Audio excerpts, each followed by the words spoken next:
Mr. Caleb. We'll make sure you are added in. And thank you again so much. Thank you.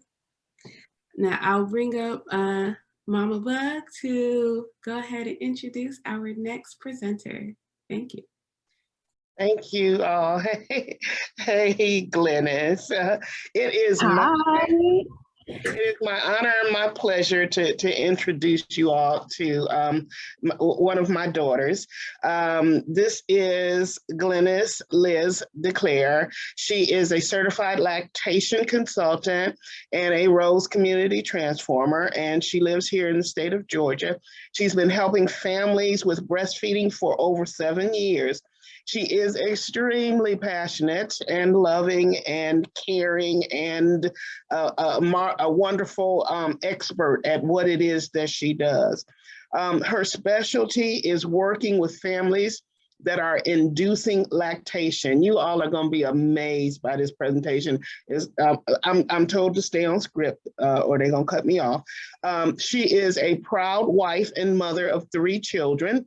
2 by birth and 1 carried by her wife that she breastfed for 2+ years. So with that said, I am turning it over to Glenis. Thank you so much, Mama Bug. Thank you for the opportunity, and thank you everyone in the Rose community for having me here today, but also creating this platform for us. So thank you. We're so honored and so grateful. Thank you. With that being said, I will share my screen. Let's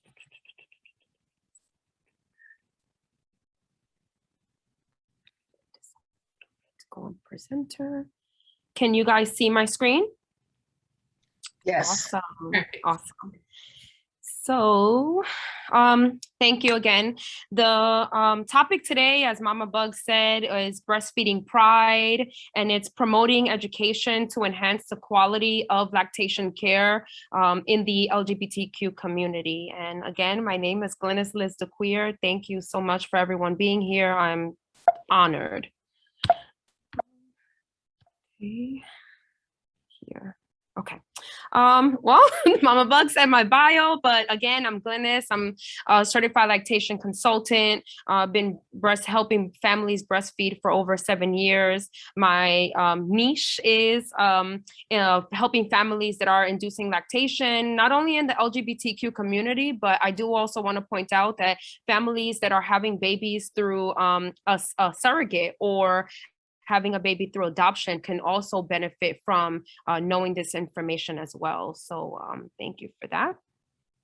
So a little bit about my story. So we'll just follow the pictures along, but we do have 3 children. Savannah's 15, Nicholas is 13, and that's the first picture of us. The second picture is Tiffany. She was my wife. She was 7 months pregnant with Orion. The third picture that you see is my first freezer stash, which was, I had a whole photo shoot that day.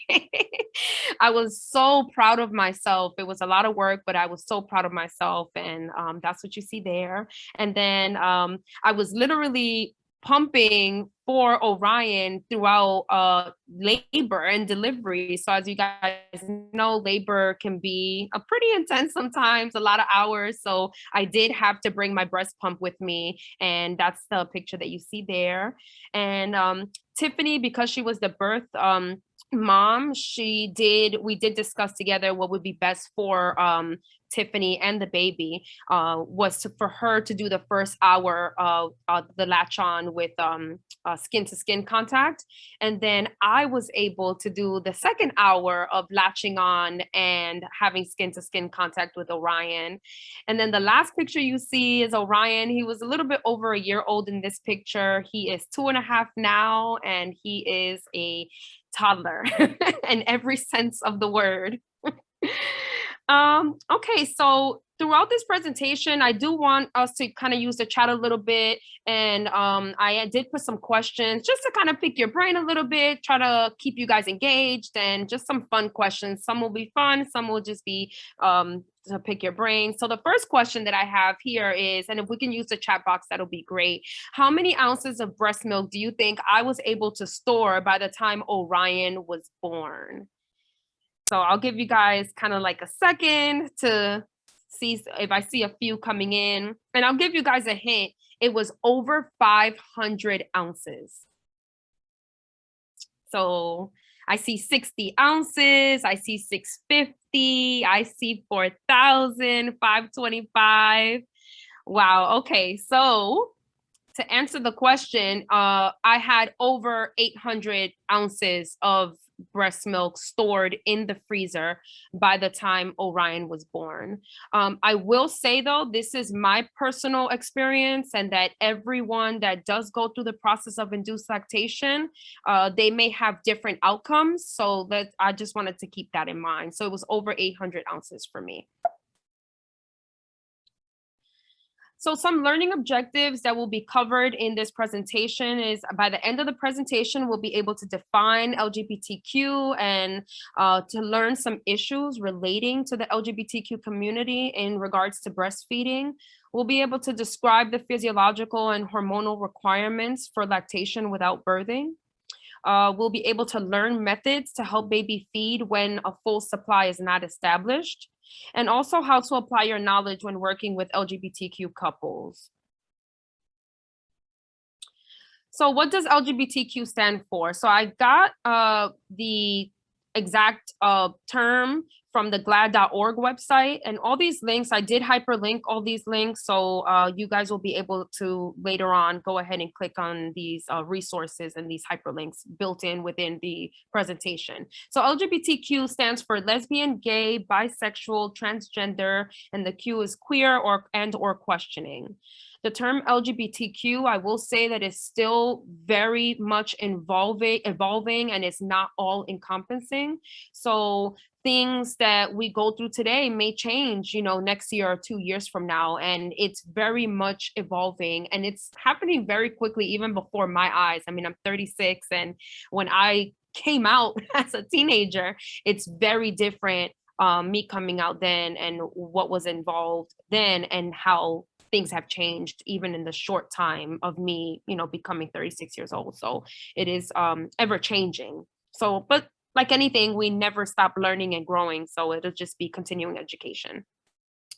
According to the US Census Bureau analysis, the CPC released in September 2020, about 15% of the 1.1 million sex couples in the United States in 2020 had at least one child under the age of 18 in their household. Overall, about 292,000 children had parents living with a same-sex partner and or spouse. I will say that the Census Bureau historically has very limited, and I'm using this word gently, right? Limited. I personally think in the beginning was no questions regarding LGBTQ couples, but I think slowly they're starting to trickle those in. And with time, those questions will be more and more specific so that we can get a better understanding of these numbers. So take these numbers with a grain of salt. To be honest with you, I think these numbers are kind of low, but it's what we have that's concrete at this time. So it's what I have to present for you today. So we'll dive in a little bit into the definitions of what LGBTQ stands for. I will say before I start this is that some of the text that I use in this presentation, which of course I put the resources here and I did cite where I got this from, were literally taken the exact text. So if you see words like woman or even man, which is not, I did take it directly from the website. So let's just keep that in mind. So lesbian is a woman who is considered a woman who endures a physical, romantic, and or emotional attraction is to another woman. Someone that's referred to as gay is really an adjective that's used to describe people who are enduring physical, romantic, and or emotional attractions are to people of the same sex. Bisexual is considered a person who has the capacity to form these enduring physical, romantic, and or emotional attractions to those of the same gender or to those of another gender. Transgender is an umbrella term that's used for people whose gender identity and or gender expression differs from what is typically was associated or assigned at the time of birth. Queer is an adjective that's used by some people, particularly younger people whose sexual orientation is not exclusively heterosexual, so they would be considered or call themselves queer. And questioning is just also an umbrella term that someone who is questioning their sexual orientation or gender identity, so that they would fall under the questioning category. So a few challenges that are relating specifically to the LGBTQ community. Number one, lack of evidence. There's lack of evidence-based studies, publications, and research. And also it ties back to the fact that even, in the census, those specific questions aren't being asked. So those numbers, we don't have concrete numbers or real numbers, which makes it hard for us to determine exactly how many people and where these folks need the actual help. So that lack of evidence-based studies and research plays a big role here. Also, lack of working knowledge within breastfeeding professionals or lactation professionals. It's a big deal to LGBTQ families, because no one, let's face it, if we can be frank here, no one wants to be a guinea pig. And I know that some of us do have to be pioneers, but from what I've encountered in families that I've supported and helped is that they don't want to be a guinea pig, and they do want a lactation professional that does have experience working with LGBTQ couples. So also not included in traditional education. Historically, they weren't really, this LGBTQ group was not really included in traditional education. As time goes on, I feel that it will, but also before we get into in-depth coverage of this group, it may take a little while before we get there. So it's still in motion, it's in progress little by little, but as with anything else, we are getting there. There's also a lack of resources and support, which ties back to knowing exactly how many people are out there that fall in this category. So not having those actual numbers is really hurting us, because how can we know what kind of resources and support they need is if we don't know how many there are or what areas they need support and resources in. So it all ties back together. And also the lack of social acceptance in today's culture, which historically was way worse than what it is now, but we're still not where we want to be. And, trainings like this, where I'm also helping train and raise awareness, also helps in that fight. And, we're here for that fight today. So thank you. So here's another question. So the next question is, and I get this question asked a lot by families and lactation professionals, healthcare professionals, is a functioning reproductive system needed in order to produce milk? So I just need a yay or a nay on the chat box. Do you think that a functioning reproductive system is needed to produce milk? I see no, no, no, no. Awesome. So you guys are all correct. So no, all that's needed is a functioning pituitary gland.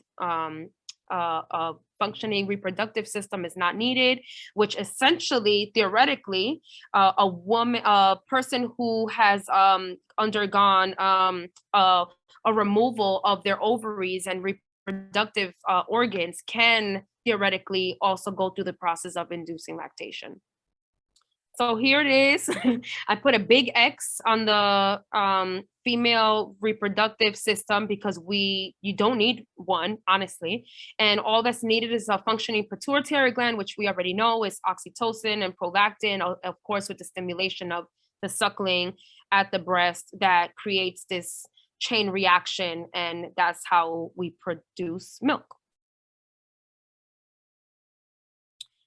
So I'll dive in a little bit deeper. There's two terms that we hear, and it's relactation and induced lactation. So when we say relactation, it's usually defined as a process of resuming breastfeeding after a period of no breastfeeding or very little breastfeeding.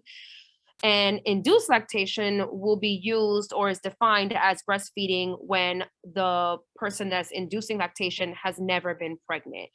I will say, if we're going to stick to these definitions, me personally, I relactated after 13 years.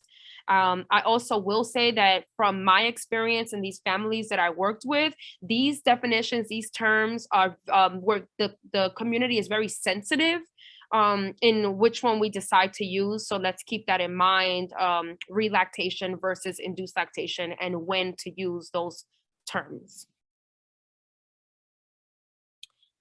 So there are 3 basic steps for inducing lactation. The first step is preparing breast to lactate. The second step is milk production. And then the third step is breastfeeding baby and continuing to increase the milk supply thereafter.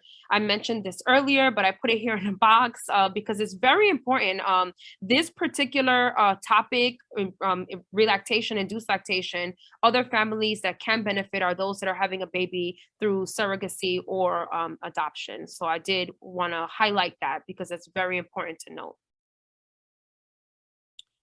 Methods to induce lactation. So there's a lot of different methods, but the 3 most popular methods is the traditional method, which is a non-medicated method. There's also an herbal method, which is also a non-medicated method. And then there's the Newman Goldfarb protocol, which would be a medicated route. I did put many more because there are many more different ways. However, these are the top 3 that I've encountered and also are the most popular. I did want to note, since this is a very broad and general audience, we have 116 folks here. I did want to note that some of these inducing lactation methods that will be discussed and that you see here may be out of your scope and should be handled by a healthcare professional and or an IBCLC. Me personally, I am a certified lactation consultant. So with a lot of these families, depending on, so obviously training, I work by myself, but if I'm working or supporting a family, it's usually alongside an IBCLC. So I did want to make that very clear. So to dive in a little bit in the traditional method. So with the traditional method, the baby goes directly onto the breast. You latch at least 10 to 14 times a day. The more, the better. And there are no hormones, no pharmaceutical medications, and no galactagogues being taken. So that's the traditional method. The traditional method is good for those who have medical issues that, you know, they may not be able to take galactagogues or a pharmaceutical medication, or for those who live like a natural lifestyle, which is becoming more and more popular these days. So the traditional method would be the best go-to for those families. Then we go into the herbal method. So there are a few steps with the herbal method. The first step is preparing breast for making milk. And so when it comes to inducing lactation, the more time that you have to prepare, the better the outcome would be. So basically think about this. So when a person is pregnant, they're pregnant for 9 months. So your body is preparing to breastfeed for 9 months. And then the baby's here and then you latch on and you breastfeed. So the closer to 9 months that you have to prepare, the better. Now, I do know that there are times when for especially families that are adopting or they may have a stork baby. And that's like when a baby gets dropped and you basically have little to no notice that, you know, the baby's coming and the baby's here and, you know, for adoption process. So there are those situations, but again, and there are protocols for those situations, which we will go and dive into a little bit later, but the more time you have to prepare, closer to 9 months, the better. So step 2 is starting to make milk before the baby arrives. So after a month into taking, let me back up. So start at least 2 to 3 months before baby's arrival and begin to take Goat's Rue. Goat's Rue is a galactagogue that's commonly used because it is known to help build mammary tissue. And Goat's Rue can be especially helpful for those who have been diagnosed with PCOS and also IGT, insufficient glandular tissue. So goat's rule is very, very helpful for those who are going through the herbal method to help build that mammary tissue. There are other herbs or other galactagogues. Goat's rule is my #1 go-to. So if there are other ones that you need to take, because goat's rule cannot be taken, then we can go into that further on the app later on if you have those questions. But goat's rule is the most popular, most common, and is the one that really I've seen works. Step 2 is starting to make milk before the baby arrives. So about after a month into taking goat's rule, you add pumping, hand expression, and nipple manipulation. You continue to take the galactagogues, which is goat's rule, along with the hand stimulation pumping. I always recommend all of the above. So the more stimulation to the breast, the better. And then step 3 will be breastfeeding and making milk. So basically, once baby's here, you latch when the baby arrives. So the third method to induce lactation would be the famous Newman Goldfarb protocol. And I say famous because in this world that I belong in and that I'm an expert in, he is kind of like a celebrity. So his name is Newman Goldfarb, and it was named after him. So he has 3 different protocols. There's the regular protocol when you have 6 months or more to prepare before the baby's arrival. There's also the accelerated protocol, and that's the accelerated protocol you use when you have less than 6 months before baby's arrival, which would be those stork babies we talked about for a family that's adopting. And then there's also the menopause protocol, and that's for women who have had surgical removal of their reproductive organs or have a natural occurrence of menopause. Remember, that ties back to what we were saying earlier, the question if we needed a functioning reproductive system, and no, there's even a protocol to cater to those particular families that fall into this particular category.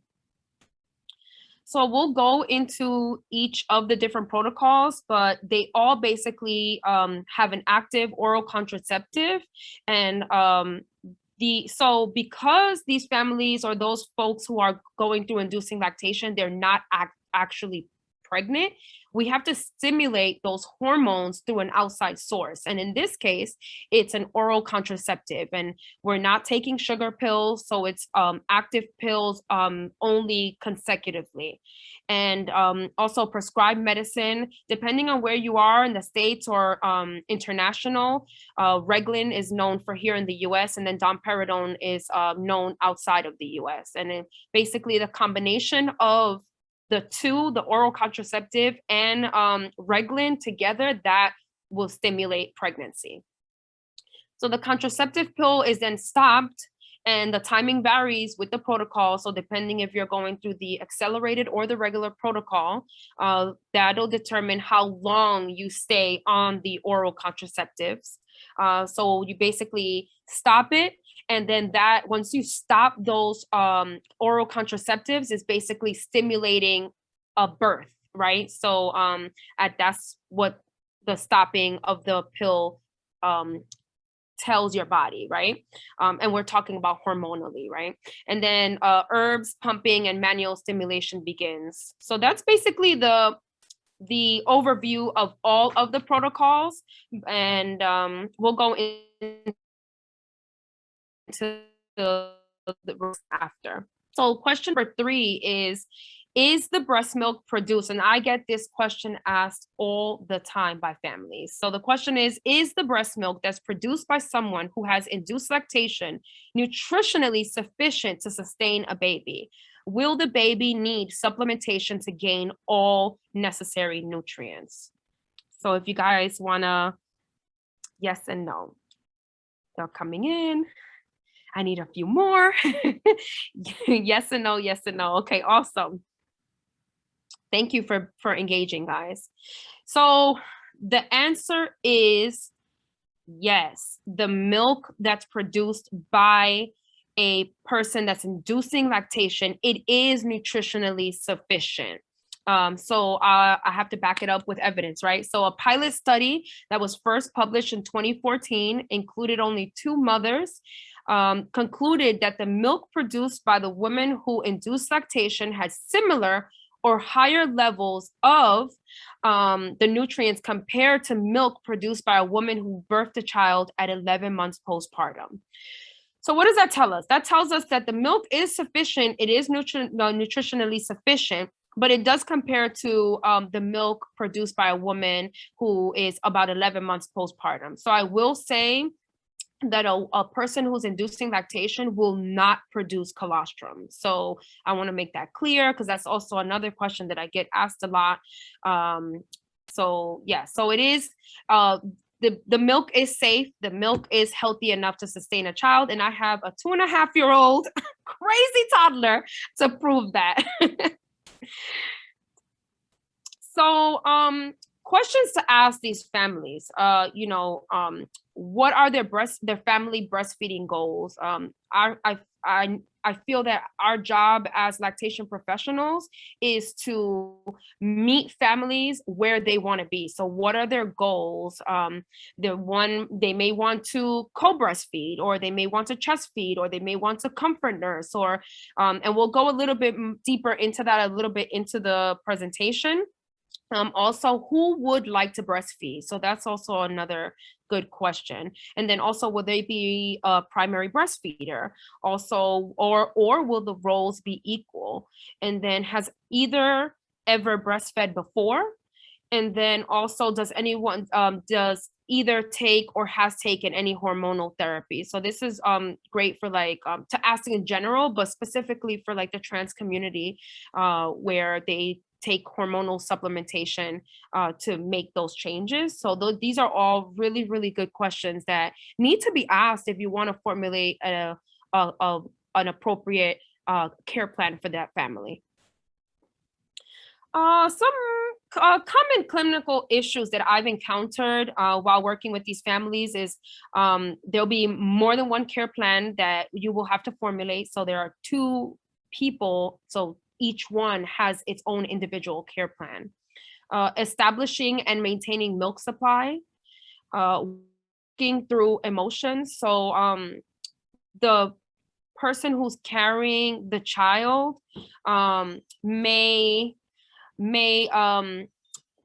so the person who's not carrying the child, there may be some emotional issues there. Maybe they couldn't carry, maybe they had an accident or something there. So there may be some trauma there. So you are working through those emotional issues.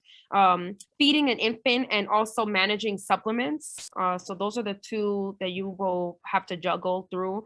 Feeding schedule when co-breastfeeding. So if both parents are co-breastfeeding, you have to, again, with the 2 different care plans, but also depending on what their individual goals are, the co-breastfeeding schedules may need to change. And also keep in mind that whatever goal they go into in the beginning can always change later on. So you may need to have to go back to that. Also, latching is another clinical issue, and flange sizing is another big one. Also, I did want to put, and I put it in asterisks, I put it in red. I wish I had Vegas lights for this one. These families need advocacy when a baby is born in a hospital setting.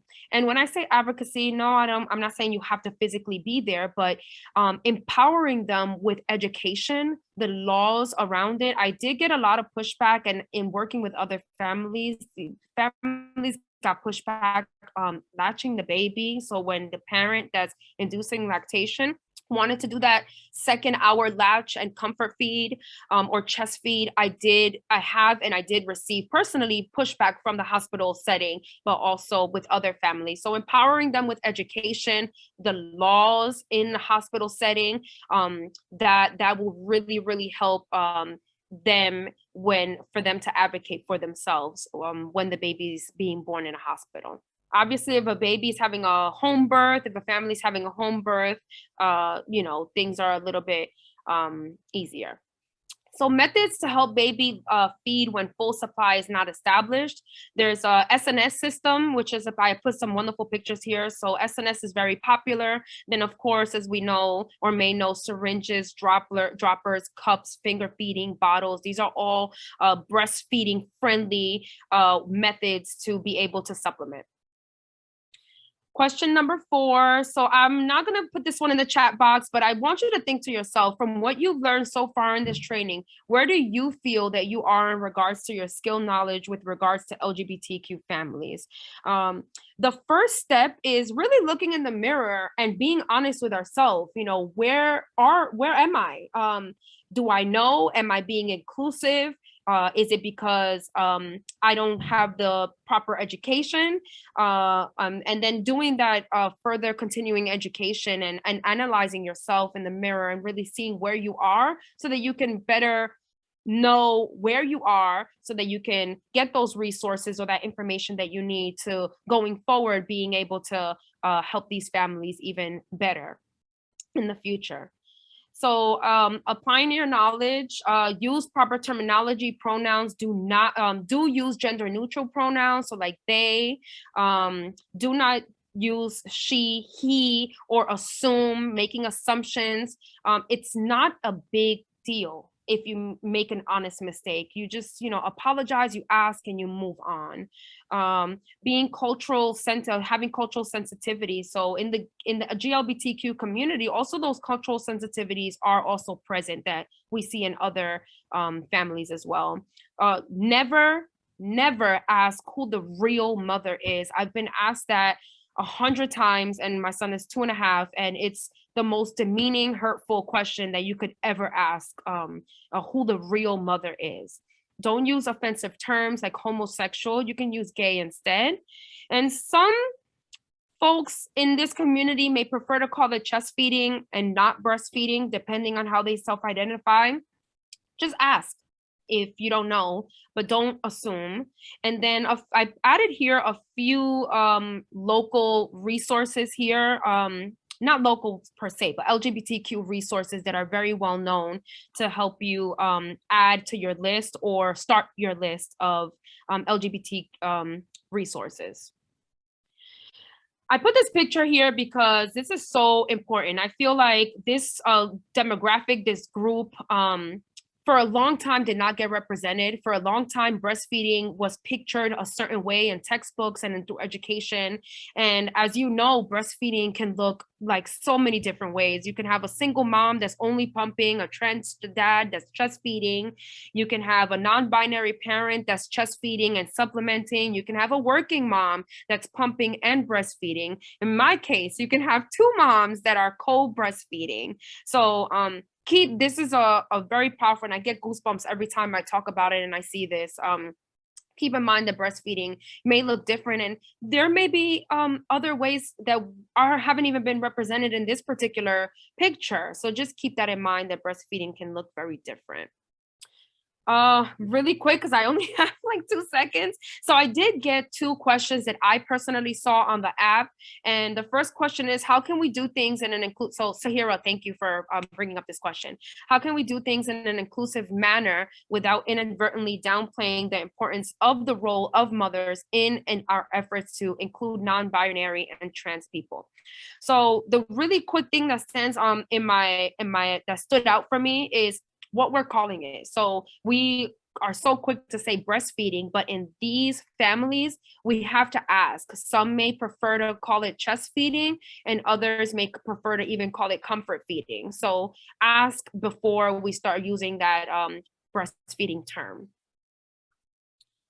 And then the other question was, what resources are available that speak to any potential issues with the lactating experience of trans folk who may bind? So I will say that when I get a lot of cases that I work directly with Jacob Engelsman, and he is an IBCLC in Atlanta who specifically helps trans families. So he is a very good contact going forward for those who may be or come across a trans family or some a trans person or family that wants to induce lactation. Thank you. I think I just barely made it before they killed me. Thank you so much for the opportunity again. Thank you for being here. I am on the app. I have been very, very active on the app. And if you have haven't, just stop. We got a question. Okay. Look, she's talked so fast. Okay, so we do want to ask this one question. We're going to catch up with our break, but this one is important. I think is it recommended for moms to breastfeed the first feeding, the birth mom, if she relactates and doesn't produce colostrum? I always suggest, and it's the best thing for birth parent, the one who carried and gave birth, to have that first latch. That's my recommendation. That's would be the best thing, because remember, the person who's inducing lactation, I was producing 17 ounces per day by the time Orion was born. Obviously, I had an oversupply for a newborn, but Tiffany was starting from scratch. So it would be best for a birth parent to have that first hour latch on. Like a mama bug. With that said, we are going to go to Courtney so that she can do a quick giveaway. Thank you, Glenis. I love you guys. And she will be available to talk and throughout the summit. So we will see you all in a bit. Courtney, it's on you. Okay, so can everyone hear me? That was wonderful, Glenis. Thank you so much. Thank you to our presenters.